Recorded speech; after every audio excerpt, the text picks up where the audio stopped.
matin, nous allons parler du foyer chrétien. Comment avoir un foyer heureux? Alléluia. Voilà, la dernière fois, on a introduit. On a vu qu'il y avait 3 secrets. Ce matin, nous allons donner l'occasion à quelqu'un de nous faire rapidement le résumé. Voilà. Et nous allons l'accompagner dans ce résumé. Maintenant, le résumé que je vais apporter après que cette personne est intervenue. Nos bien-aimés de la média peuvent prendre ce résumé pour faire une petite vidéo de 2, 3, 4, 5 minutes. Et après, nous allons rentrer dans le message du jour. Le résumé du dernier message, c'était quoi? Par rapport au foyer heureux. Comment avoir un foyer heureux? Qu'est-ce qu'on avait dit ce jour? Qui veut nous dire quelque chose? Si vous avez oublié, bien, je vais vous rappeler moi-même. Mais je pense que vous n'avez pas oublié. Il y a un peu de timidité, c'est tout. Qui veut nous faire un petit résumé? Le thème c'était comment avoir un foyer heureux. Le texte c'était quoi? Quel était le texte? Jean? Pas Jean 2, tu es à côté. Jean? Chapitre? Non, il manque un encore. C'était 2?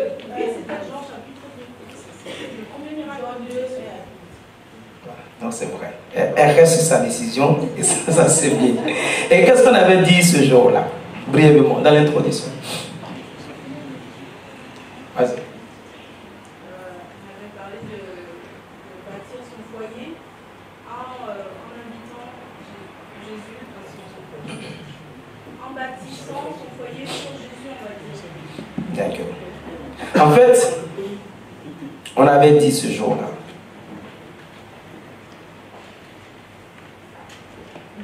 Quand on va finir le régime, on va prier. On avait dit ce jour-là que pour avoir un foyer heureux, il fallait 3 secrets. Le premier secret, c'était de confier son foyer à Jésus. Le deuxième secret, c'était que la femme soit soumise à son mari. Et le troisième secret, c'était que l'homme aime sa femme. Amen. Et dans l'introduction, on a dit, certaines personnes pensent que pour avoir un foyer heureux, il faut marier un homme ou une femme riche. Et on a dit que si tu as marié un homme à cause de sa richesse, si tu as marié une femme à cause de sa richesse, cette personne, malgré les années que vous avez passées ensemble, tu ne l'as jamais aimé. Tu as aimé son bien, le bien qu'elle t'apporte. Mais la personne elle-même, tu ne l'as jamais aimé. Et quand il y a les épreuves, à cause de ce que c'est à cause du matériel qui était là, le foyer ne peut pas résister. Et souvent, nous voulons faire un peu comme ça avec Dieu. On aime Dieu parce que Dieu nous bénit, parce que Dieu est bon, parce que Dieu pourvoit. Non. Il faut aimer Dieu parce que Dieu t'a créé. Amen. Tu es sa créature. C'est comme un enfant. Que tes parents soient riches ou pauvres, il faut aimer tes parents. Il faut être fier d'eux. La Bible dit de les honorer. Alléluia. Quelle que soit la position de ta maman, de ton papa, il faut les présenter dans le public. Il faut dire à tes amis, voici mon père, voici ma mère. Il faut les aimer. Il faut aimer Dieu parce que Dieu t'a créé. Tu es sa créature. Il t'a béni, il t'a pas béni. Sache que tu es déjà béni. Le fait que tu existes, ça devient une bénédiction. Amen. Alléluia. Donc il ne faut pas marier quelqu'un à cause du matériel. Il faut aimer la personne elle-même, pas au-delà du matériel. Et on a dit aussi qu'il y a certaines personnes qui se marient avec une charmante femme parce que la personne est jolie. Hein? Il faut marier, il y en a qui se marient parce que cette soeur elle est belle ou bien ce frère il est beau et c'était un mauvais choix. On ne peut pas marier une personne à cause de son charme. On a vu que la beauté, c'est comme une fleur. Elle va passer. La beauté physique va passer. Mais la beauté intérieure ne passera jamais. Voilà pourquoi on ne peut pas exprimer réellement la vraie raison pourquoi on aime sa femme bien son mari. On ne peut pas exprimer. Vous êtes attaché, c'est à l'intérieur, c'est pas visible. C'est pas visible. C'est pas quelque chose qu'on peut exprimer. J'explique. Non, on ne peut pas expliquer. Je l'aime. Je ne sais pas, c'est la personne. Voilà. C'est comme ça, on ne peut pas terminer cette phrase-là. C'est lui, c'est elle que j'aime. Amen. Donc on ne peut pas marier, non, parce qu'il est beau, marier une femme parce qu'elle est belle, mais la beauté va passer. La beauté physique passera un jour. Il y a eu des miss, 20 ans d'arrière, 30 ans d'arrière, si tu le vois aujourd'hui, elles sont devenues des mamans, des mémés. Alléluia. Toi, tu vois la beauté physique qui est passée. Non, elle a gardé sa beauté intérieure. Et si tu maries une personne à cause de la beauté, qu'on ne peut pas voir physiquement, ce foyer-là va résister. On a parlé aussi du troisième point, on a vu qu'il y en a qui se marient et il y a certains qui pensent que pour avoir un foyer heureux, il faut avoir des enfants. Quand les enfants vont venir, le foyer sera heureux. On a dit non. Les enfants, ils naissent trouver le bonheur dans le foyer, ce n'est pas eux qui envoient le bonheur dans le foyer. Alléluia. Ils viennent amplifier ce bonheur. Le bonheur du foyer ne repose pas sur les enfants. Ils sont un plus. Ils sont un plus. Alléluia. Voilà. Et ce n'est pas seulement les enfants. Et on a vu que souvent les enfants restent. Et puis les parents se séparent. Donc les foyers ne reposent pas sur les enfants. Ça c'est notre petit résumé. Aujourd'hui nous allons lire dans Colossiens, le chapitre 3, le verset 18. C'est un seul verset. Donc je serai seul à le lire face à mon verset. Un seul verset.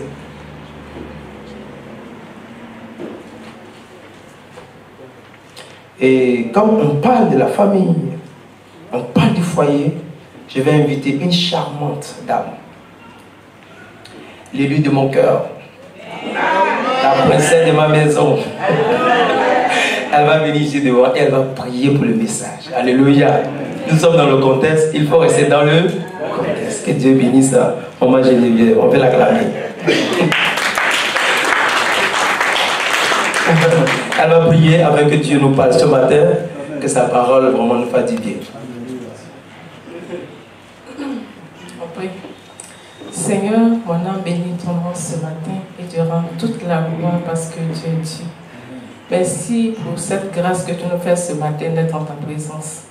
Seigneur, tu as été avec nous toute la semaine et ce matin encore, tu as permis que nous soyons là en ta présence pour nous faire du bien à travers ces moments. Merci pour ces moments de louange, l'adoration qui sont montés vers toi. Seigneur, merci pour l'heure qui est venu d'écouter ta parole. Nous sommes venus recevoir quelque chose de ta part. Et nous voulons te remettre ce moment entre tes mains. Te remettre particulièrement ton serviteur que tu vas utiliser ce matin. Amen. Seigneur, c'est une personne, c'est un homme limité. Et nous voulons, oh Jésus-Christ, te l'apporter. Que tu puisses l'utiliser entre tes mains. Qu'il soit un instrument efficace.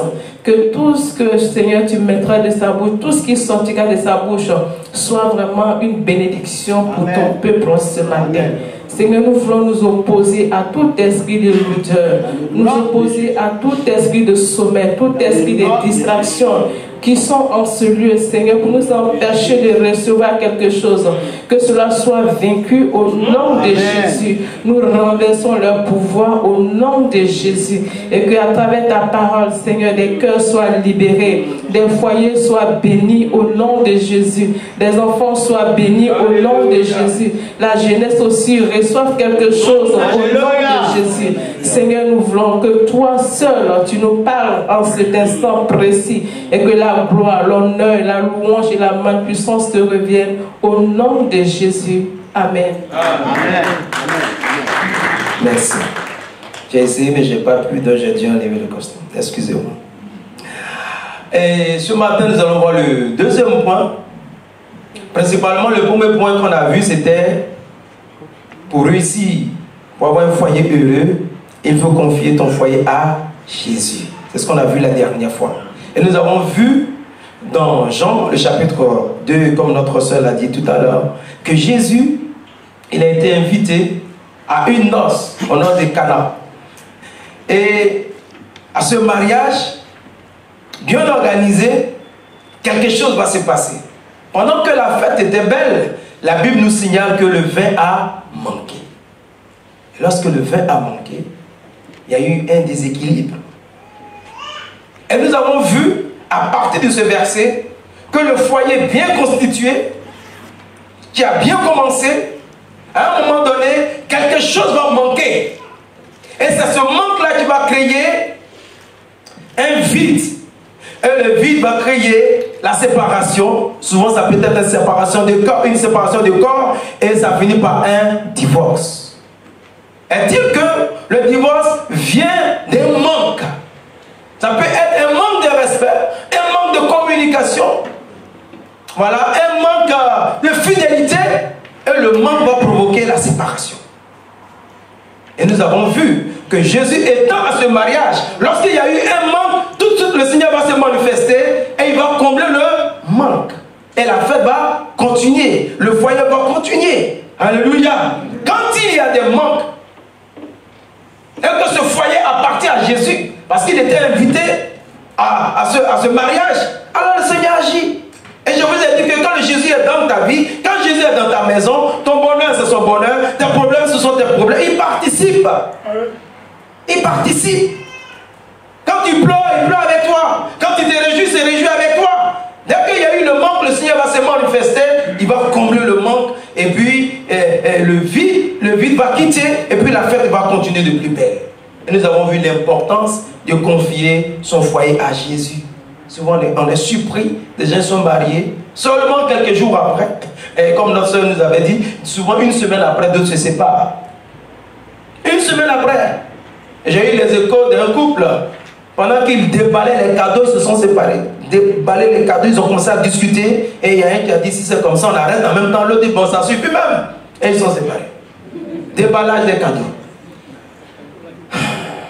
Et c'est alors, je vous ai dit, qu'il y a un secret en toutes choses. Quand vous voyez un couple, ça fait 20 ans ils sont ensemble, on vous montre leurs enfants, on vous montre leurs petits-enfants. Il y a même qui ont des arrière-petits-enfants. Ce n'est pas le hasard. Et je vous ai dit que toute réussite repose sur un secret. Quand quelqu'un réussit dans un domaine, il détient un secret.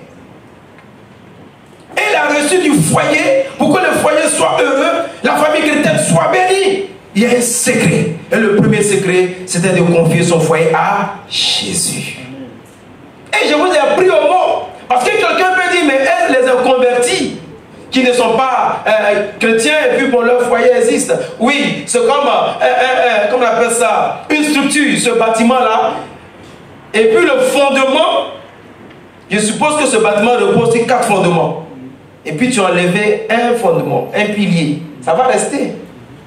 C'est pas que ça va tomber tout de suite. Ça peut mettre du temps. Ça peut mettre du temps. Mais la Bible dit, quand la tempête viendra, quand les vents vont se soulever, quand les tourbillons vont se soulever, cette maison va s'écrouler. Elle va s'écrouler. Parce que c'est le fondement. Ce qu'on ne voit pas, c'est ce qui fait l'équilibre. Voilà pourquoi je dis, le vrai amour, on ne peut pas le voir. Si ton amour il est visible, c'est la beauté, c'est le matériel. Ces choses, on les voit. Les enfants, on les voit. Ce qu'on ne voit pas, c'est ce qui fait l'équilibre. C'est ce qui fait le fondement. Alléluia. Et je vous parlerai encore. On reviendra dessus pour boucler cette pensée. Et je te dirai que quand tu auras tout donné à ta femme, tu auras tout donné à ton mari, et que tu n'as pas aidé cette personne à aller au ciel, Dieu te dira que tu as échoué. Tu as échoué. Si tu vois le foyer d'un converti qui est équilibré, ça va. Et puis, le jour du jugement, le dernier jour, il va à l'enfer, sa femme va à l'enfer, il a échoué. Voilà pourquoi j'ai dit, ça va se révéler. Même si ce n'est pas devant nous ici, devant Dieu, ça va se voir. Alléluia. Jésus dit que cette maison-là, qui n'est pas bâtie sur le roc, Jésus dit, laissez-moi ici. Vous allez voir, elle va tomber. Que le Seigneur nous aide à comprendre sa parole. Le deuxième point que nous allons voir ce matin est un point très important. Le Seigneur t'a choisi pour que tu entendes cette parole. Bénis son nom. Alléluia. C'est la soumission de la femme à son mari. pour avoir un foyer heureux, le premier point, c'est confier son foyer à Jésus. Le deuxième point, c'est la femme doit être soumise à son mari.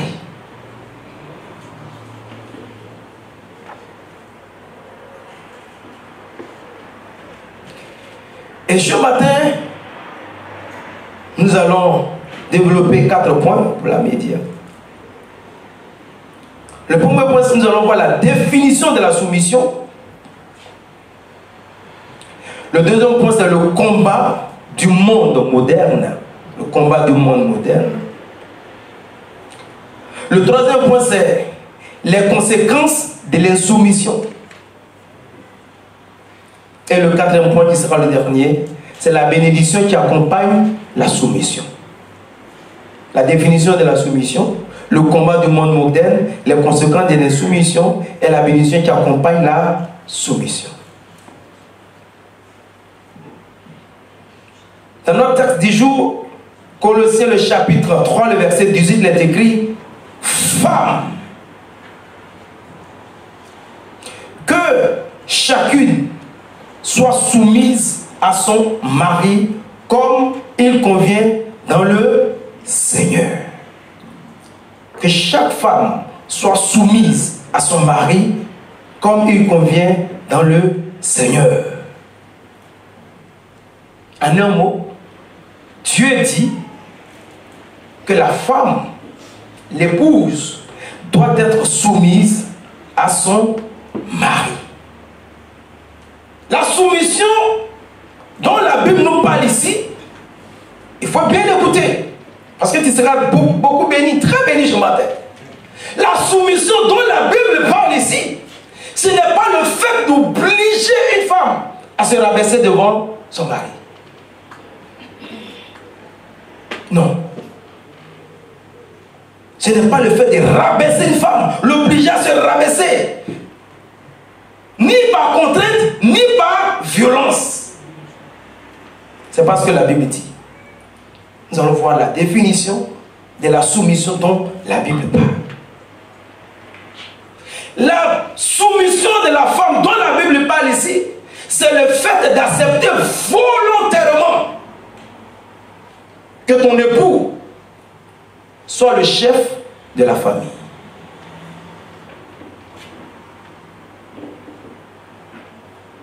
Soit le chef de la famille. L'homme qui t'a marié légalement, devant les autorités, d'abord devant tes parents, le mariage commence devant les parents.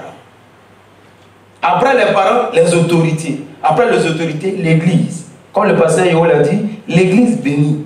Quand les parents sont d'accord, quand les autorités sont d'accord, l'église prononce la bénédiction et c'est scellé. L'homme qui t'a marié devant tes parents, qui a fait la dot, vous comprenez déjà l'autre sens de ce que j'ai dit. Il n'a jamais doté. Ses parents ne te connaissent pas. 10 ans de vie commune. Toi, tu ne me respectes pas. Toi, c'est-à-dire, dans la vie, il y a des droits, il y a aussi des devoirs. Avant d'exiger tes droits, n'oublie pas que tu as des devoirs. Devant Dieu et devant les hommes. Ah, elle ne te respecte pas. Elle n'est pas soumise comme l'autre. Toi-même, tu la respectes. Toi-même, tu la respectes. L'homme qui t'a marié légalement, il t'a honoré devant tes parents, il t'a honoré devant les autorités, il t'a honoré devant l'église. Et la Bible dit, sois soumise à cet homme, accepte-le comme le chef de la famille. C'est de ça la Bible parle. Amen. Il y a des copinages même. Tu dois soumise, copinage soumise, fiançailles soumise. Comme ça. C'est pas ce que la Bible dit. C'est pas écrit encore. On ne parle pas de fiançailles, on ne parle pas de soumission dans la fiançailles. Non, non, non. Il faut qu'on explique ça bien. Il y en a même qui se fâchent, ils vont se rapporter, mais elle ne me respecte pas. Attends. Toi-même, tu la respectes. Fiançailles, encore, tu commences à frapper enfant déjà. Ma copine, tu es en train de déshonorer quelqu'un, sinon quelqu'une, et tu exiges encore des droits. N'oublie pas que tu as des devoirs. La Bible parle ici de l'homme qui t'a marié devant tes parents, devant les autorités, devant l'église. La Bible dit à la femme, cet homme-là, il faut l'accepter comme le chef de la famille. Ce n'est pas une question de marcher sur l'autre, de dominer l'autre, faire violence. Non. On ne s'impose pas par la violence. La violence donne un autre résultat qui peut ressembler à la soumission, mais ce n'est pas de ça que Dieu parle. Alléluia. Amen. Quand une femme refuse de se soumettre à l'homme qui l'a mariée, légalement, devant ses parents, devant les autorités, devant l'église, cette femme-là, ça me rappelle l'histoire de Jézabel. Vous allez voir ça dans 1 Roi, le chapitre 21, versets 7 à 8. Ça, c'est des passages. On peut projeter comme prendre note. 1 Roi 21, 7 à 8. Vous allez voir Jézabel. C'est Akab qui est le roi. Le roi s'appelle Akab. Et son épouse s'appelle Jézabel. Mais c'est Jézabel qui détient toutes les décisions. Elle va jusqu'à écrire au nom de son mari, et puis elle va le cacher au nom de son mari, et puis c'est elle qui fait tout. Il est le roi, mais c'est elle qui gère le foyer. Et puis elle s'impose. Jézabel. Elle va pousser son mari à abandonner l'Éternel. Voilà ce qu'elle va faire. Elle va enlever Akab sur le chemin du Seigneur, l'Éternel Dieu, et puis elle va envoyer Akab dans l'adoration des Baal et des Astartés. Il va jusqu'à construire même des temples pour eux. Au lieu de bâtir des temples pour Jésus, construire des églises pour Jésus. Il y a des femmes, malheureusement, qui poussent leur mari à abandonner l'église, à abandonner le Seigneur, à ne même plus aimer la vie de Dieu. Parce qu'il y a des situations que... Il y a un homme qui me disait, je vais avancer, mais mon épouse me tire. Il dit, prends courage, je ne sais pas comment tu as commencé. Là. Elle m'empêche de prier, elle m'empêche d'être un bon chrétien. Il y a des femmes, comme Jézabel, qui poussent leur mari à s'éloigner de Dieu. Il y a aussi des hommes qui le font. Mais le rôle de la femme, c'est d'aider son mari à mieux servir Dieu. Alléluia. Ça, c'est le rôle de la femme dans le foyer. C'est une aide. Non pas à s'éloigner. Non pas à s'éloigner, mais à mieux servir, à mieux s'approcher de Dieu. Voici le rôle principal de la femme dans le foyer. Pour avoir un foyer heureux, deuxième point ce matin, que la femme soit soumise à son mari. Amen.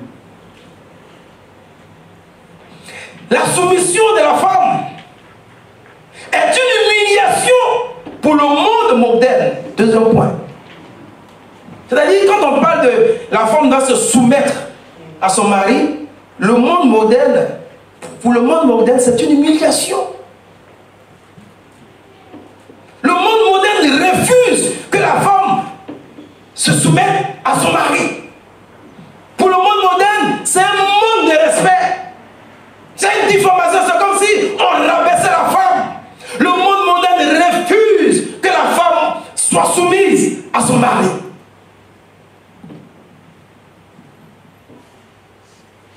Le jour de notre mariage, j'ai fait mes vœux, j'ai dit tout ce que je pensais à mon épouse. Elle a pris la parole, elle a fait ses vœux, et puis elle a ajouté ce dont on parle. En signe de mon amour, voilà, je te donne cette alliance, et puis elle a mis ma soumission pour toi. À la fin du mariage, elle a une amie qui lui a dit quelques jours après, mais j'ai été choqué. Comment tu peux dire devant les gens? Mais elle est là pour lui demander, comment tu peux dire ça devant les gens? Et puis comment tu peux dire ça? Que tu vas te soumettre à son mari?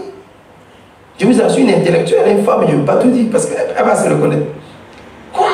Comment tu peux dire des choses que tu vas te soumettre à ton mari? On ne dit pas ça. Elle a appelé ma femme calmement, sérieusement, elle lui a fait ce reproche. Il ne faut pas faire des choses comme ça. La partie de ce mariage, là, ça m'a choqué. Et puis c'est une femme, elle et son mari nous ont fait de gros cadeaux. Hein. Mais j'ai considéré ça comme si elle m'avait arraché tous ces cadeaux. Non, ne dis pas ça. Comment tu peux dire je vais me soumettre? Voyez-vous, pour le monde moderne, la soumission de la femme, c'est une insulte. C'est une manière de rabaisser la femme. C'est une manière d'humilier la femme. Le monde moderne refuse que la femme de nos jours soit soumise à son mari.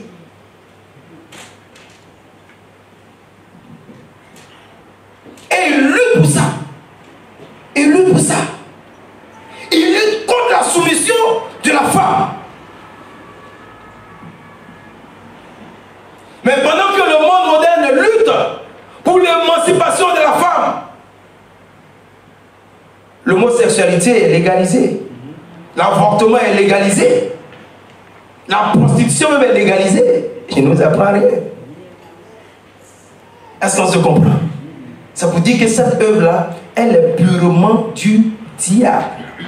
Pas c'est génie, il faut le dire. Parce que ce qu'ils arrachent à la femme, c'est plus que ce qu'ils lui donnent. C'est plus que ce qu'ils lui donnent. Pendant que le monde moderne lutte contre la soumission de la femme, les femmes se retrouvent de plus en plus seules à élever les enfants. Seules. Je ne vous apprends rien. Combien de fois c'est difficile pour une femme d'élever toute seule ses enfants, sans la couverture d'un père. Nous sommes là, les enfants, mais ils sont capricieux. Mais imagine quand l'homme n'est pas là. Que Dieu bénisse tous les mamans qui sont seuls et qui élèvent, qui éduquent les enfants. Que Dieu vous bénisse. C'est pas facile. Le monde moderne refuse que la femme se soumette. Et à cause de cette insoumission, il y a beaucoup de foyers qui sont détruits. Et l'ennemi se réjouit. L'ennemi se réjouit. Le diable est content. Nous allons voir les bénédictions qui accompagnent la soumission.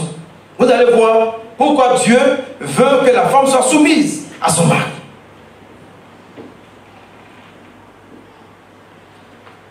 Ça ne vient pas de l'homme, ça vient de Dieu. C'est Dieu qui demande que la femme soit soumise à son mari.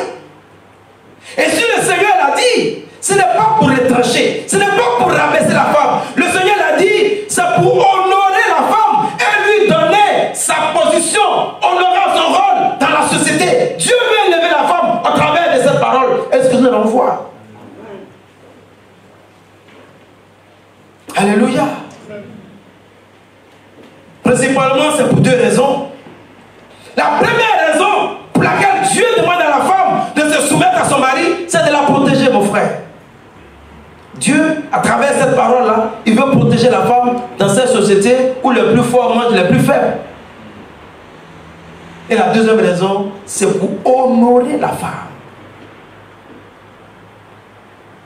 Protéger la femme. Et la deuxième raison, honorer la femme et lui donner la valeur qu'elle mérite dans cette société. Le diable vient toujours faisant croire à l'homme que ce que Dieu dit n'est pas bon pour l'homme et que lui, il a mieux à lui offrir. Est-ce qu'on voit? Émancipation de la femme, les droits de la femme, nous voulons que les femmes soient libres. Ça, c'est le diable qui fait ça. Oui, ce que Dieu a dit, moi j'ai mieux que ça à t'offrir, j'ai mieux que ça à t'offrir. Quand ils ont fini de manger, ils vont te couvrir. C'est une ruse. C'est Dieu qui a mieux à te donner. Ce que Dieu dit, c'est ce qui est bon pour toi. Lorsque Ève a douté de ce que Dieu a dit, elle a mis en cause la parole de Dieu. Comme nous voyons aujourd'hui, elle a exigé cet aliment. Mais après, elle va découvrir cette liberté, va l'envoyer dans des conséquences pas possibles. Elle va découvrir la ruse. Ne te soumets pas à ton mari. Tu travailles, non? Tu travailles aussi, non? Pourquoi tu te soumets à ta vie? On va ton salaire à part. Souvent, il y a des parents qui disent, si vous mariez, ne faites pas bien commun. Tu es déjà trop bien comme ça. Comment tu peux mettre ça dans la tête de ta fille? Ou mettre de ton fils? Le fait de se marier, je me permets, excusez-moi, le fait de se marier et puis déjà avoir les biens séparés, tu as quel problème? Tu veux faire quoi après? Tu veux quoi après? Après, tu veux faire quoi? On voit, tu vois déjà venir. Tu veux faire quoi? Ce que tu veux faire là, on voit. Si tu n'es pas là, les biens là, c'est pour ta femme et puis pour tes enfants. Si elle ne n'est pas là, les biens là, c'est pour toi et puis pour les enfants. Ou mais tu voulais envoyer ça chez tes parents là. Dieu doit parler comme il veut parler. Laissez l'Esprit de Dieu parler. Si moi je me mets ici et puis je fais les récitations, ça ne va rien t'apporter. Ça sera des belles paroles. Mais spirituellement, ça ne va pas se répercuter sur toi. Mais si c'est de Dieu, tu quittes ici, le résultat commence devant ta porte. Parce que Dieu ne parle pas parler. Dieu parle pour faire quelque chose. Amen. Alléluia. Quand il parle, il y a une création qui se manifeste. Il y a une vie qui se manifeste. On va choisir. Si nous voulons que Dieu nous parle ce matin. Alléluia. On revient à la soumission de la femme. Alléluia. On va lire dans Matthieu, le chapitre 1, verset 18 à 21. Voilà, un de nos bien-aimés va m'aider là. Matthieu 1, 18 à 21. Comment je vous encourage, vous mes soeurs, vous qui êtes mariés, soyez soumis à vos maris. Respectez-les, honorez-les, aimez-les au nom de Jésus. Amen. Soyez soumis à vos maris. Vous allez voir la fin, vous allez voir pourquoi. Soyez soumis, aimez vos maris, respectez-les. Je n'ai pas dit de te coucher, de faire tes chiffres parce que j'ai dit. Non. Qu'il soit le chef de la famille. Ne prends pas ça dans le sens négatif. Il va me commander. On n'a pas parlé de commandement. Il va me dominer. On n'a pas parlé de domination. C'est pas ça.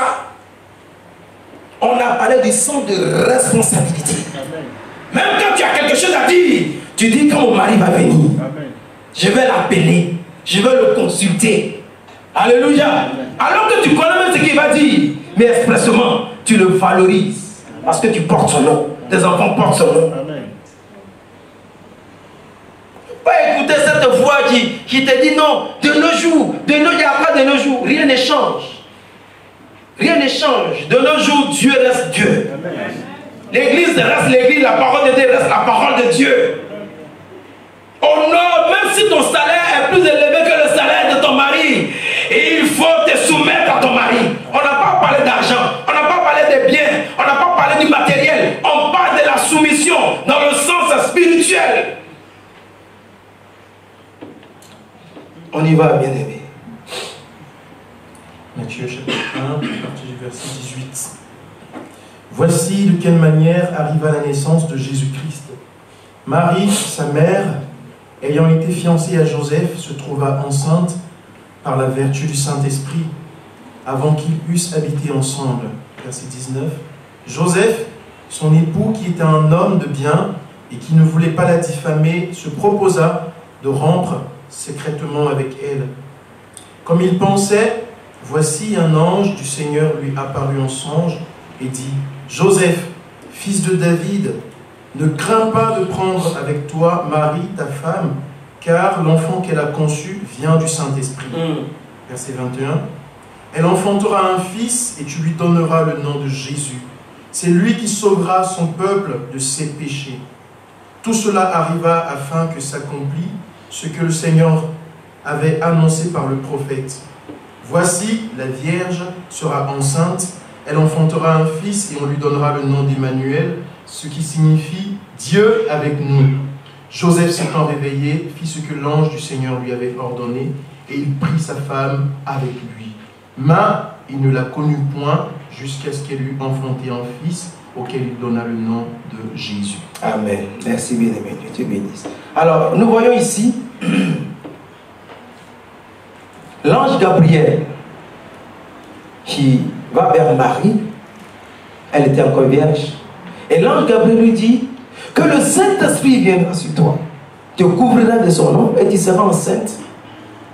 Et tu vas enfanter un fils à qui tu donneras le nom de Jésus. Elle dit d'accord.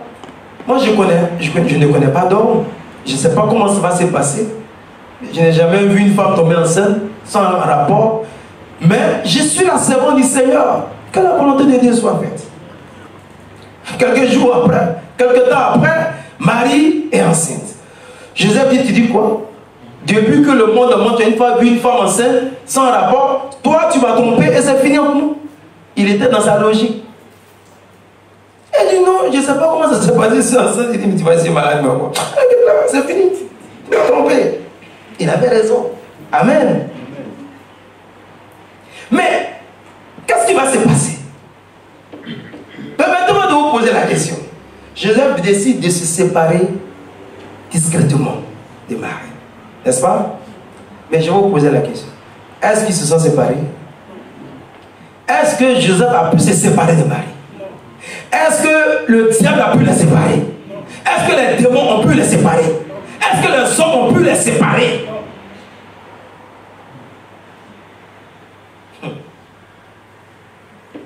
Pourquoi ils n'ont pas pu les séparer? Parce que Marie a fait la volonté de Dieu. Quand tu obéis, quand une femme se soumet à son mari, là il faut écrire, quand une femme se soumet à son mari, elle est en train d'obéir à la parole de Dieu. Une femme qui obéit à la parole de Dieu, personne ne peut lui faire du mal. Si tu t'élèves contre une femme qui obéit à la parole de Dieu, tu vas rencontrer Dieu sur ton chemin. Elle est soumise et à Dieu et à son mari. Il dit, bon, je vais là. C'était la période de mariage, j'étais fiancé. Il dit, je vais me séparer de toi. Il ne sait pas comment expliquer cette histoire. Il va décider.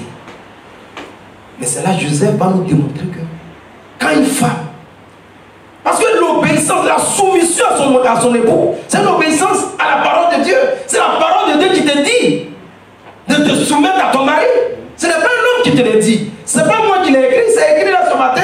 C'est la parole de Dieu qui nous dit que la femme doit se soumettre à son mari. Quand la femme se soumet à son mari, cette femme obéit à la parole de Dieu. Et une femme qui obéit à la parole de Dieu, ni les démons, ni les hommes, personne ne peut faire du mal à cette femme. Personne. Parce que c'est Dieu qui prend sa défense. Alléluia. Une femme qui obéit à la parole de Dieu en se soumettant à son époux, ce foyer-là, l'ennemi va toujours échouer. Il ne peut pas mettre la main sur les enfants, il ne peut pas détruire ce foyer, il ne peut pas détruire la femme, il ne peut pas. Parce que, elle dit, je suis la servante du Seigneur. Alléluia. Je n'ai aucune force. Moi, ma force, c'est Dieu. Quand il est revenu, il dit, ah, Joseph, Dieu t'a parlé aussi, alors pourquoi je dois vomir. Là maintenant, c'est lui qui s'occupait d'elle. Je dois vomir, donne-moi à manger. C'est Joseph qui a supporté maintenant la grossesse. Alléluia. Comme je t'ai parlé, tu n'as pas écouté. Tu as vu que Dieu t'a parlé aussi. Il dit, Marie, qu'est-ce que tu veux manger? Qu'est-ce qu'il peut faire pour toi? C'est lui maintenant qui va masser ses pieds. Marie, tu as la nausée. Marie, tu veux... Ah, mais c'est comme ça. Elle n'a pas obligé. Moi, je suis une femme de nos jours. Non, elle n'a pas dit ça. Non. La femme, Dieu vous a pas donné la force. Mais Dieu vous a donné cette autorité. Il faut chercher.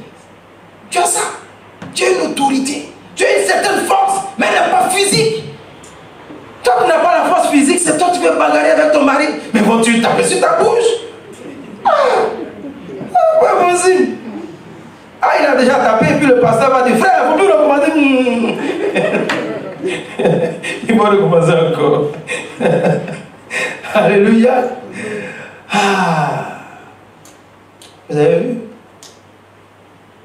femme qui se soumet à son mari, c'est une femme qui obéit à la parole de Dieu. Elle obéit à la parole de Dieu. Et cette femme qui obéit à la parole de Dieu, le Seigneur va toujours prendre sa défense. Regardez ce qui suit dans le même verset toujours. 3, Colossiens 3, 18.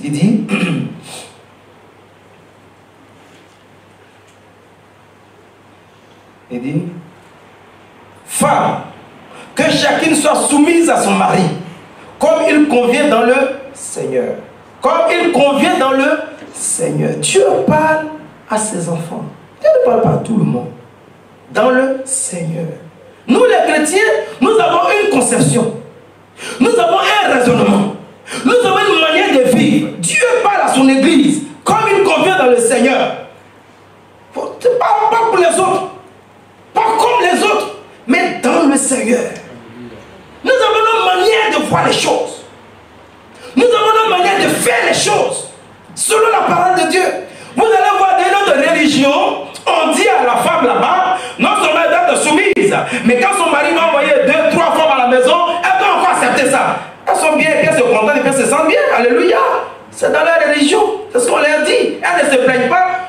Nous seulement dit de prendre une seule femme. Une seule femme là, la soumission, tu refuses ça. Et celle qui, elle a 3 co-épouses. 3. Elle voit son mari chaque 3 mois, une fois chaque 3 mois. Et tout ce que Dieu te demande, c'est de te soumettre à lui. Amen. Dieu défend cet homme-là. Dieu marie une autre femme. Dieu épouse une autre femme. Le chrétien ne peut pas épouser une autre femme. Une deuxième femme, c'est interdit pour les chrétiens. Ça ne se fait pas.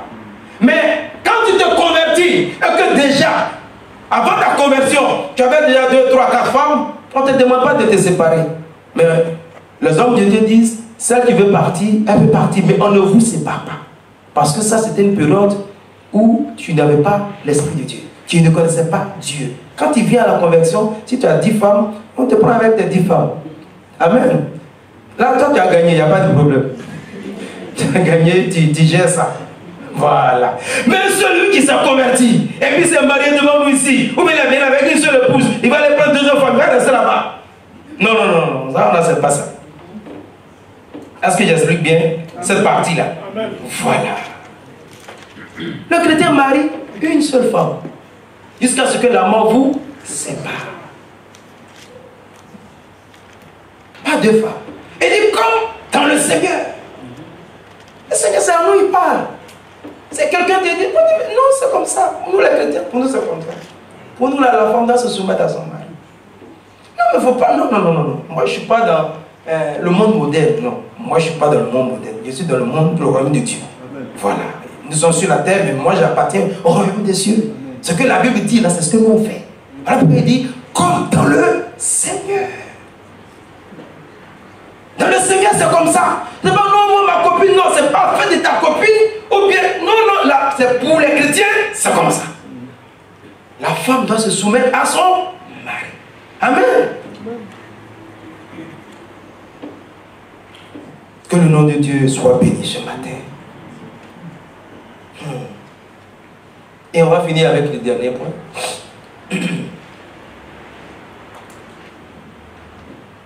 Voilà, on a vu les bénédictions qui accompagnent la soumission. Une femme soumise, son foyer ne sera jamais ébranlé. Jamais. L'ennemi, il va toujours échouer. Une femme soumise, son mari sera toujours protégé, préservé dehors. Alléluia. Une femme soumise, tant qu'elle est soumise à Dieu, Dieu va toujours garder ton mari, va toujours garder tes enfants, il va toujours garder ton foyer. Aucune égard, aucune agar, il y a des égards puis il y a des agars, ne viendra troubler ton foyer. Vous ne connaissez pas Agar? Agar est rentré entre Abraham et Sarah. Si ce n'est pas Agar, c'est Edgar. Il y a des Edgar qui troublent le foyer. Il y a des Agar qui troublent le foyer. Mais tant que la femme est soumise à Dieu, ni Edgar, ni Agar ne rentrera dans ce foyer. Parce que ce foyer est couvert par le sang de Jésus. Et Dieu dit qu'elle se soumet à moi. Elle m'obéit, c'est ma fille. Alors le Seigneur va prendre soin de ton foyer. Alléluia. Ah, merci Seigneur. On va aller rapidement et on va finir. Nous allons voir le troisième secret ce matin. Et le troisième secret, c'est le mari doit aimer sa femme. Premier point, il faut confier son foyer à Jésus.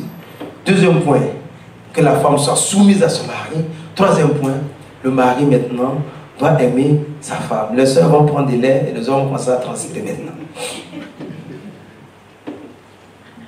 Et pour ce faire, nous allons lire Éphésiens 5, 25. Éphésiens 5, 25. Un de nos bien-aimés va m'aider. Voilà. Éphésiens 5, 25. Éphésiens 5, 25.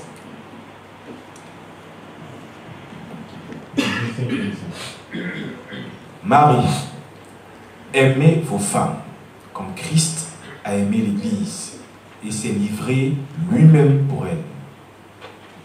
Amen. Amen. Voilà. Marie, aimez vos femmes comme Christ a aimé l'Église. Comme Christ a aimé l'Église. Ce verset nous parle de deux choses. Aimer sa femme, ça nous parle de deux choses. Quand Dieu dit à l'homme d'aimer sa femme, 1, le sacrifice, 2, la fidélité. L'amour. Aimer sa femme nous parle du sacrifice et de la fidélité. Mais comme c'est l'infidélité qui est la cause des séparations, on va commencer par l'infidélité. Amen. Voilà. Quand on aime sa femme, on va commencer par l'infidélité. Quand on aime sa femme, on ne l'attend pas. Même avec Miss Monde, on ne l'attend pas. Parce que la plus belle femme, nous sommes déjà mis d'accord ici, vous vous rappelez, la plus belle femme, c'est ta femme. Amen. Voilà. Dans chacune de nos maisons, quand tu rentres, la maman que tu trouves là, c'est la plus belle femme. Amen. Quand on va chez toi, la plus belle femme, c'est ta femme. Quand on vient chez moi, la plus belle femme, c'est ma femme. Alléluia. Chaque femme est belle pour son mari et dans son foyer. Chacune a sa beauté. Quand on aime sa femme, on ne l'attend pas. Et quand on aime aussi son mari, on ne le trompe pas. Malgré l'or et l'argent qu'on va te proposer, non. Il ne faut pas tromper ton mari. Amen. Parce que l'infidélité, qui est la cause de beaucoup de divorces, l'infidélité ouvre grandement une porte tout droit dans le foyer. Ce démon-là, quand il vient, il ouvre la porte et l'ennemi rentre pour détruire, pour anéantir, pour tout voler. L'infidélité, en fait, comprenez bien, ça ouvre une porte. C'est comme quand tu dors, ta porte n'est pas fermée. Voilà. L'ennemi peut entrer comme ne peut ne pas entrer. Le voleur peut entrer comme ne peut entrer. Le jour que le voleur passe, il va rentrer. C'est ça les conséquences de l'infidélité. L'infidélité ouvre grandement une porte. Quand tu es fidèle à ton épouse, ne sois pas étonné qu'il y ait toujours des petites maladies, des disputes, des imprévus. C'est ça, la porte est ouverte. Oui, oui. Tu es toujours étonné, mais ça c'est qui dit oui, oui, c'est ce que tu fais en cachette, c'est ça qui envoie ça. Ça c'est quelle facture ça? Oui, c'est ça, c'est la facture. L'ennemi a ajouté ça sur pour l'eau, le courant, tout ça. Tu es toujours étonné. Toujours des imprévus. C'est ça, il y a une porte ouverte. Et c'est par là l'ennemi passe pour te troubler. Proverbe chapitre 6, le verset 27. On va mettre ça là, comme ça chacun va bien voir. Proverbe 6, 27. L'infidélité, tu ouvres une porte. Allez-y, qu'est-ce qu'il y a écrit? Tu peux lire pour nous? Proverbe 6, 27. Quelqu'un mettra-t-il du feu dans son sein sans que ses vêtements s'enflamment? Faut le prendre. Quelqu'un mettra-t-il du feu dans son sein sans que ses vêtements s'enflamment? Ah, Dieu nous pose la question ce matin. Est-ce que quand tu mets le feu dans ton habit, tu vas pas te faire du mal? Parce que la femme n'est pas pour toi, c'est un feu. L'homme n'est pas pour toi, c'est un feu qui finira par te consumer. Ça ne t'appartient pas, c'est un feu. C'est un feu. Donc Dieu nous pose la question. Tu vas mettre le feu dans ton sein et tu es sûr que ce feu-là ne va pas te brûler. L'infidélité, il va entraîner beaucoup de difficultés dans ton foyer. Beaucoup de blocages, beaucoup de problèmes. Quand Dieu voit ça de loin, il dit à l'homme ce matin, aime ta femme. Ça veut dire, reste fidèle à ta femme. Aimer, c'est rester fidèle. Aimer, c'est rester fidèle. Alléluia. Voilà. Si tu as une maîtresse, dehors, va lui dire, chérie Coco, vraiment, je suis désolé. Notre histoire va pas faire. Elle va te dire, si tu me lèves, je vais me tuer. Elle ne va pas mourir, elle est en train de te distraire. Si tu me lèves, je vais me tuer, c'est faux. Elle ne va pas se tuer. Elle ne va pas se tuer, c'est une manière de te maintenir encore. Si que je marie, rien ne va lui arriver. Rien ne va lui arriver. Va lui dire que j'ai pris ma décision. On doit arrêter comme ça. Alléluia. Parce que ce feu-là finira par me consumer. Ça ne va pas encore consumer. Mais si tu as entendu ce matin de tes oreilles et que tu es dans cette situation, c'est une mise en garde. Dieu te prévient et il te dit quitte dans ça. Alléluia. Quitte dedans. Voilà. Maintenant, toi, la maîtresse qui me regarde mal, qui pense que je parle pas bien en ta faveur. Écoute-moi bien, ma soeur. Ne sais-tu pas que quand on est maîtresse d'un homme marié, on perd son temps?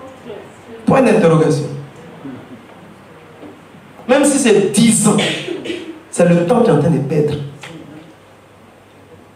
Même si tu as fait des enfants avec lui, c'est le temps que tu es en train de perdre. Nous sommes sur la chair, on ne peut pas tout dire. On a connu des gens qui ont fait, c'est mon épouse, des dizaines d'années.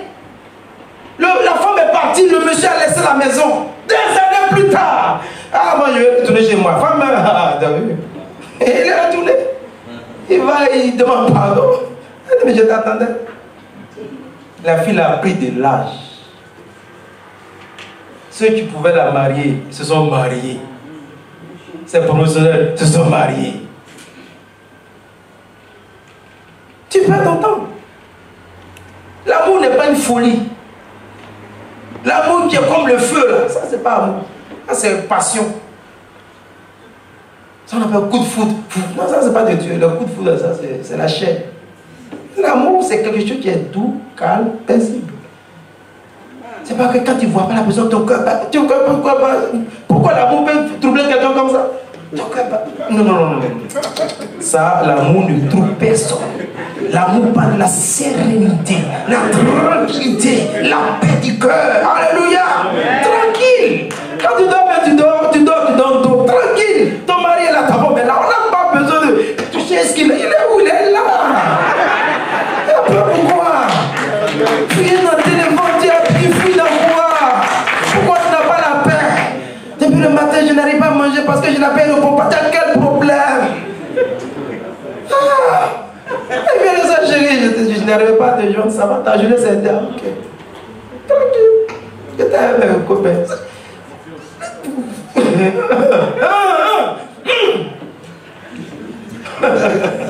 Alléluia. Quelque chose qui te perturbe, Dieu ne donne rien qui perturbe les gens. Rien. Tout ce qui te perturbe ne vient pas de Dieu. Même quand tu es sur le chemin pour aller commettre le péché, le Saint-Esprit te parle tout doucement que ce que tu fais, c'est pas bon. Il ne te trouble pas. Ton cœur te dit c'est pas bien. les choses où tu as peur, tu trembles, tu es crispé, ça c'est pas Dieu. Dieu ne travaille pas avec ces éléments. Ça c'est le diable. Alléluia. Une maîtresse, tu perds ton temps. Tu perds ton temps. Tu vas te marier. Tu vas te marier. Crois-moi, bien-aimée soeur. Alléluia. On va célébrer ton mariage. La voix qui t'a dit que tu ne vas pas te marier, c'est la voix du diable. Et cette voix est vaincue ce matin. Dis-moi pourquoi tu n'as pas te marier. Pourquoi? Oh, alléluia. Toi, la femme de quelqu'un, il entend de venir vers toi. Là. Tu n'as pas te marier. Pourquoi?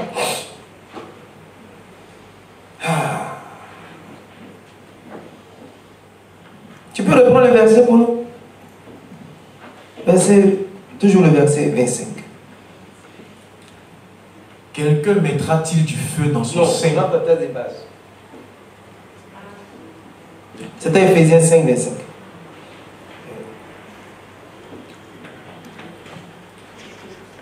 Marie, aimez vos femmes, comme Christ a aimé l'Église et s'est livré lui-même pour elle. C'est pas Ephésiens 5, 25? Tu es où? C'est ça. C'est ça? C'est Ephésiens 5, 25? Oui.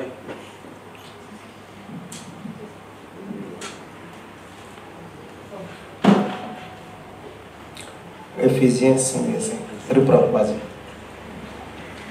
Marie, aimez vos femmes comme Christ a aimé l'Église et s'est livré pour lui-même pour elle.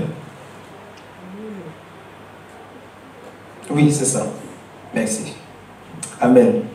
Voilà. Nous allons voir maintenant, il dit, on a défini l'amour. Il dit maintenant, comme Christ a aimé l'Église. Donc je vous ai dit que dans aimer sa femme, il y a la fidélité et il y a aussi le sacrifice. C'est bien retenu, papa. Le sacrifice. Comme Jésus l'a fait, il dit comme Jésus l'a fait. Comment Jésus a aimé l'Église? Comment Jésus a aimé l'Église? Jésus a aimé l'Église en se livrant à la croix pour l'Église. En se livrant à la croix. Et cela nous parle du sacrifice. Pour avoir un foyer heureux, il faut qu'il y ait un sacrifice. Il faut qu'il y ait un sacrifice. Il y a des gens qui veulent avoir une femme, une bonne femme, qui respecte, soumise, gentille. Il y en a qui te disent, moi ma femme vraiment elle est trop difficile. Une femme comme toi c'est ça qui est bien, ta femme elle est bien. Une bonne femme, gentille, qui sert à table. Il y a des femmes, elle fait la nourriture, elle dit à son mari, va te servir. Maintenant quand l'autre lui voit ça, vraiment, moi, chez moi là c'est trop difficile. Chez toi, on fait la table. Ta femme elle est bien. Elle est bonne femme, elle existe. Amen. La femme qui fait la table, qui fait le lit, qui est soumise, la femme selon la Bible, la femme vertueuse, elle existe. Amen. Mais laisse-moi te dire que la femme, cette femme-là, elle est le résultat des sacrifices de quelqu'un. Amen. Sans sacrifice, tu ne trouveras pas ça. Si tu as trouvé une femme parfaite, une femme vertueuse, une femme soumise, une femme gentille, respectueuse sur la route, c'est pour quelqu'un. Tu ne trouves pas ça? C'est le résultat du sacrifice de quelqu'un que tu vois là. Amen. Amen. Toi, tu n'as pas fait d'effort. Tu n'as pas souffert avec elle. Tu n'as fait aucun sacrifice comme ça. Non. Tous les foyers, on commence dans les difficultés. La confusion. Et puis on progresse. Et un peu, les esprits vont s'adapter. Les deux vont se connaître. Ils vont se comprendre. Et puis deviennent un foyer parfait. Et maintenant, quand tu vas dire le foyer là, ils sont bien. Il faut demander comment on a commencé. Quand tu vois le résultat, mais tu n'as pas vu les luttes qu'ils ont traversées. Tu penses que le frère était comme ça? Tu penses que la soeur était comme ça? Tu penses qu'elle était facile comme ça? Tu penses qu'elle était soumise comme ça? Tu penses qu'elle était comme... Non! Il y a eu un travail. Il y a quelqu'un qui a payé le prix. Il a prié, il a encaissé, il a supporté, il a accepté. C'est ça le sacrifice. Jésus reviendra prendre une église glorieuse, sans rite, sans tâche. Mais pour avoir cette église, il a payé le prix. Alléluia. Ah, vous êtes un bon couple. Oui, le bon couple là, c'est le résultat. Sinon le combat là n'était pas là. Il n'y a pas de bon. Mais il y a un résultat bon. Amen. Donc, prends la femme que Dieu t'a donnée. Supportez-vous. Combattez ensemble. Quand vous tombez, vous relevez ensemble. Amen. Si elle met des bagages, tu mets pour le dehors. Voilà. Elle va mettre le pied dans la maison. Si elle dit tu sors, tu dis je ne sors pas. Amen. Si elle te dit tu n'as pas dit tu peux, c'est pas grave. Et puis ça continue. Tu peux faire l'orgueil dans ta maison, devant ta femme, tes enfants, non. Un jour, mes enfants m'ont fait un petit mot pour me souhaiter, je crois, joyeux anniversaire. Je commence à pleurer. Je ne sais pas ce qui m'est arrivé. Non, il n'y a pas d'orgueil dans ta famille. Devant ta femme, tes enfants.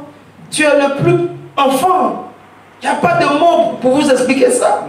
Non. C'est dehors. Dans la maison, non. Sois le plus petit. Quand elle va parler, elle va se taire. Vous regardez ça. Amen. Elle va se taire. Ah bon, non. Il y a un sacrifice à faire. Tu veux un jour. Elle dit, chérie, qu'est-ce qu'on fait? C'est fini. C'est fini. Amen. Ce jour-là, tu n'auras plus beaucoup à parler. Il n'y a plus beaucoup à parler. Aimer sa femme. Non pas de la fidélité, c'est vrai, mais il y a un sacrifice. Amen. Après quelques années, tu verras le résultat. Tu vas bénir Dieu pour cette femme que Dieu t'a donnée. Hier, tu maudissais le jour que tu l'as rencontrée. Mais je te dis aujourd'hui, quand le Seigneur va faire le travail, tu béniras Dieu pour sa vie. Tu sauras que elle est la source. Maintenant, il faut mettre le mot que tu veux. Chacun dit pour lui dans son cœur, si c'est bonheur, si c'est ce que tu es devenu aujourd'hui. Parce que c'est elle seule qui pouvait te supporter là. C'est elle seule. Alléluia. Si tu avais même écouté ses conseils, tu allais encore plus prospérer. Amen. Il faut respecter ta femme. Il faut l'aimer. Il faut l'honorer. Il faut la prendre bien. Qu'elle ne manque de rien. Quelqu'un, tu vas aller tout donner dehors. Tout, son argent, tout, à une maîtresse. Et une maîtresse qui te trompe encore. Et puis, chez toi à la maison, il n'y a même pas l'eau minérale. Et chez toi tu achètes des casiers de biens dehors. Des champagnes dehors. En chantant dehors. Et chez toi à la maison, tes enfants vont boire l'eau de robinet. Oh, c'est ça sur la même malédiction. Ça, on n'a même pas besoin de parler sur toi. Comment? On peut acclamer le Seigneur. Dans ta maison d'abord, ta femme d'abord, tes enfants d'abord, ton mari d'abord, ton foyer d'abord. Fais ça, aimer sa femme. Si tu constates quelque chose qui ne va pas, tu arranges en même temps. Amen. C'est ça, aimer sa femme. Il y a un sacrifice dans la fidélité. C'est pas tout de suite. Tu vous les voyez les plus anciens là, on vous a dit que c'était passé comme ça. Et me demandez là. Des assiettes ont été balancées par la fenêtre. Les casseroles ont volé dans la maison. Et un jour, elle dit, mais faut pas toucher à mes assiettes là. Faut pas toucher. Parce que ça sont mes verres pour recevoir mes assiettes. Il ne faut pas toucher à ça. C'est pas toi qui t'as envoyé. Quand c'est fâche, on casse tout dans la maison. Allons-y. Il ne faut plus toucher à mes assiettes. Ça veut dire que ce jeu-là, elle veut qu'on tourne la page. Amen. Il y en a qui se fâchent, ils cassent tout dans la maison. Ils cassent tout. Lave-linge, ils cassent. Lave-assiette, ils cassent. Concombre, ils cassent. Ventilateur, ils cassent. Hein? Moi, quand je me fâche là, c'est pas grave. Après, tu achètes encore. Casse tout. Toi, ta force, c'est pour casser seulement. Non.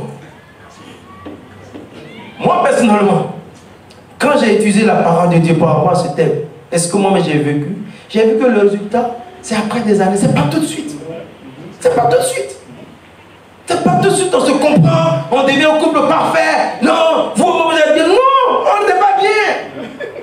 Parce que la femme, elle a été éduquée d'une autre manière, elle a vécu ailleurs, les circonstances dans lesquelles elle a grandi. Tu connais pas tout ça. Il y a des femmes renfermées, tu ne sais pas pourquoi elle est renfermée. Il y en a qui ont toujours peur, tu ne sais pas. Elle n'est pas mauvaise, ta femme a un problème et que toi tu ne sais pas. Tu passes ton temps à la condamner. Ma femme, non, elle a un problème. Il faut la comprendre, il faut l'aider. Elle va changer. Non, mais moi je ne peux pas, je n'en peux plus. Tu as fait quoi? Tu n'en peux plus. Tu n'as rien fait. Dieu t'a donné un problème à résoudre, tu n'as pas pu. Tu as échoué. C'est tout. Si tu vas devenir comme un agneau dans ta main, si tu sais la prendre, c'est parce que Dieu fait avec nous. Dieu va tout doucement. Jésus n'a pas dit à Pierre, toi tu m'as réuni. Non. Pierre, tu m'aimes encore. Pierre, tu m'aimes encore. L'amour, jusqu'à ce que l'amour de Dieu rentre dans le cœur de Pierre. Et Pierre était prêt maintenant à mourir pour Jésus. Jésus dit, c'est fini. Condamnation. Toujours toi, toujours dans le doigt pointé. Quand ton mari, quand ta femme, tu fais quoi? Ça là, ça aggrave la situation. Non. Que le Seigneur nous aide ce matin. Amen. Et que son nom soit béni. Voilà, l'homme doit aimer sa femme. Prier avec elle. Ah, ma femme ne prie pas. Toi, tu pries avec elle. Toi, il faut l'entraîner dans la prière. Dans la méditation. Amen. C'est pas un culte. Hein. On peut appeler ça un culte de famille, mais c'est juste 10 minutes, 15 minutes, selon la disponibilité. Prenez un peu de temps pour prier ensemble. Pour méditer, tu dis, chérie, toi, tu donnes le message aujourd'hui. Donne la pensée. Toi, trouve un verset, on va méditer. Tu es en train de l'initier. Amen. Amen. Et après, quand les enfants commencent à grandir, on les ajoute aussi. Mais d'abord, c'est à vous deux qui êtes le fondement. Priez ensemble. Quand vous pouvez le faire, si vous ne pouvez pas le faire, parce que vous êtes trop occupés individuellement, mais de temps en temps, on se retrouve et on prie ensemble. On prie pour la famille. On peut jeûner pour la famille, pour les enfants. Amen. Amen. La communication, la patience. Communiquer. Il faut parler, il faut qu'on parle, il faut se parler. Pas garder. Parce que si tu gardes, ça va te rendre encore plus nerveux. Toutes ces choses-là sont des armes que Dieu donne au foyer pour que le foyer soit heureux. Il fait chaud et le temps est parti. Je vais m'arrêter là. Et si le Seigneur fait grâce, on a posé le fondement. On en parlera encore de plusieurs manières concernant le foyer. On peut acclamer le Seigneur pour sa parole.